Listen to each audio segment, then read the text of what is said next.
एक world happiness report 2024 के अनुसार दुनिया का सबसे खुशहाल देश कौन है? ए डेनमार्क, बी जर्मनी, सी फिनलैंड, डी आइसलैंड।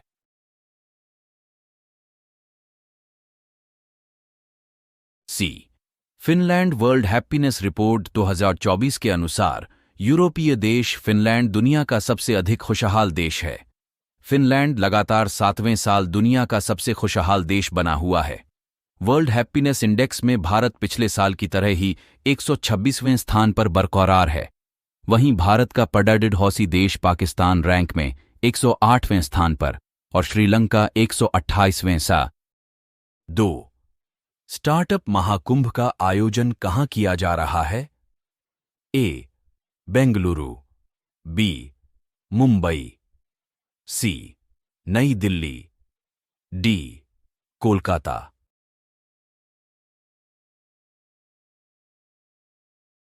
सी नई दिल्ली। प्रधानमंत्री नरेंद्र मोदी ने नई दिल्ली के भारत मंडपम में स्टार्टअप महाकुंभ का उद्घाटन किया।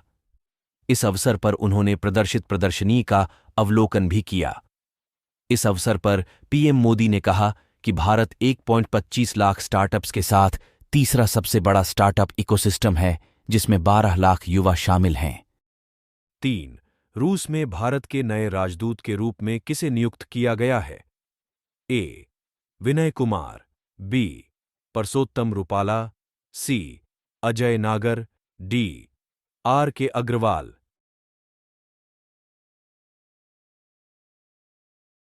ए विनय कुमार। विदेश मंत्रालय ने देश के वरिष्ठ राजनयिक विनय कुमार को रूस में भारत का अगला राजदूत नियुक्त किया है। विनय कुमार वर्तमान में म्यांमार में भारत के राजदूत के पद पर कार्यरत है। विनय कुमार 1992 बैच के आईएफएस अधिकारी है। रक्षा के क्षेत्र में भारत का रूस के साथ दीर्घकालिक और व्यापक सहयोग है। भारत सर्वाधिक हथियारों का आयातरू। 4 इसरो ने गगनयान क्रू की सहायता के लिए कौन सा ऐप लॉन्च किया है? ए सखी, बी मदद, सी आकाश, डी समर्थ।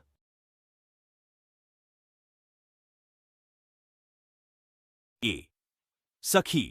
तिरुवनंतपुरम के थुम्बा में स्थित विक्रम साराभाई अंतरिक्ष केंद्र वीएसएससी ने गगनयान क्रू की सहायता के लिए एक बहुउद्देशीय app Sakhi spaceborne assistant and knowledge hub for crew interaction Sakhi launch किया है। यह ऐप अंतरिक्ष यात्रियों के स्वास्थ्य और पृथ्वी पर इसरो के साथ संचार बनाए रखने में मदद करेगा।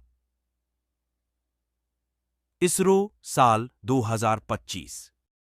5 हाल ही में याओंडे डिक्लेरेशन चर्चा में था। यह निम्न में से किससे संबंधित है?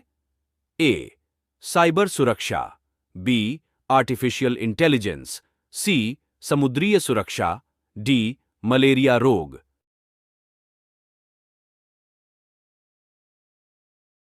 डी मलेरिया रोग। हाल ही में याओंडे डिक्लेरेशन मलेरिया के खिलाफ लड़ाई में एक महत्वपूर्ण मील का पत्थर साबित हुआ है। इसके तहत 11 अफ्रीकी देशों के स्वास्थ्य मंत्रियों ने मलेरिया से होने वाली मौतों को समाप्त करने का संकल्प लिया। इस डिक्लेरेशन का उद्देश्य स्वास्थ्य बुनियादी ढांचे को मजबूत करना, कर्मियों की क्षमता का। 6 भारत निर्वाचन आयोग ने राष्ट्रीय दिव्यांगजन आइकन के रूप में किसे चुना है? ए शीतल देवी, बी अरुणिमा सिन्हा, सी देव राठी, डी जय कुमार।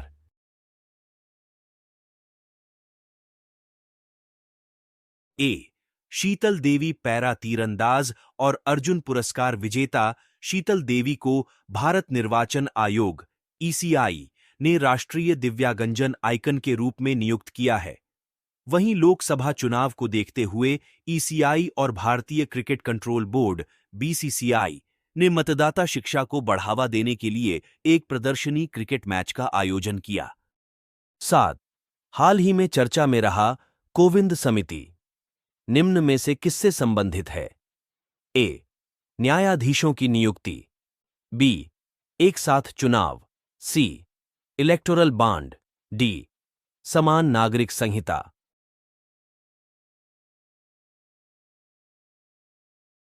बी, एक साथ चुनाव, एक राष्ट्र, एक चुनाव, वन नेशन, वन इलेक्शन की व्यवहार्यता का मूल्यांकन करने के लिए पूर्व राष्ट्रपति रामनाथ कोविंद के नेतृत्व में एक समिति का गठन किया गया था। हाल ही में समिति ने राष्ट्रपति द्रौपदी मुर्मू को अपनी रिपोर्ट सौंप दी है। 8. पेरिस ओलंपिक 2024 में भारत के ध्वजवाहक के रूप में किसे चुना गया है? ए, मनिका बत्रा, बी, शरद कमल, सी, सौरभ चौधरी, डी, नीरज चोपड़ा।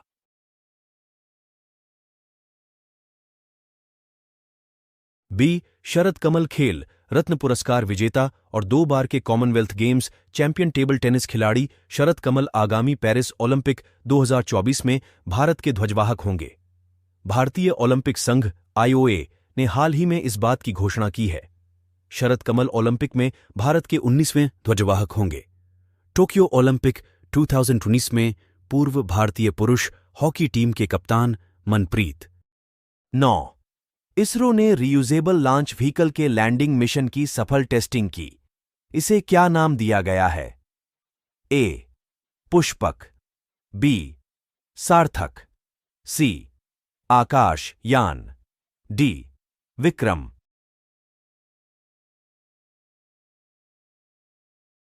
ए, पुष्पक। भारतीय अंतरिक्ष अनुसंधान संगठन इसरो ने कर्नाटक के चैलकेरे में एरोनॉटिकल टेस्ट रेंज (ATR) से पुष्पक नामक अपने रियूजेबल लॉन्च व्हीकल (RLV) के लैंडिंग मिशन की सफल टेस्टिंग की। यह RLV का तीसरा लैंडिंग मिशन था। 10. चेन्नई सुपर किंग्स ने हाल ही में किसे अपना नया कप्तान नियुक्त किया है?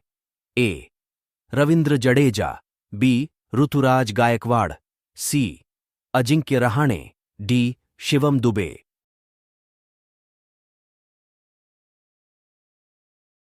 B, Ruturaj Gaikwad Indian Premier League (IPL) franchise Chennai Super Kings (CSK) ने सलामी बल्लेबाज ऋतुराज गायकवाड़ को अपना नया कप्तान नियुक्त किया है। गौरतलब है कि महेंद्र सिंह धोनी ने अपने सफल कार्यकाल के बाद कप्तानी छोड़ दी है। ऋतुराज ने साल 2020 में अपना IPL डेब्यू किया था। उन्हें CSK ने 2022 संस्करण में 6 करोड़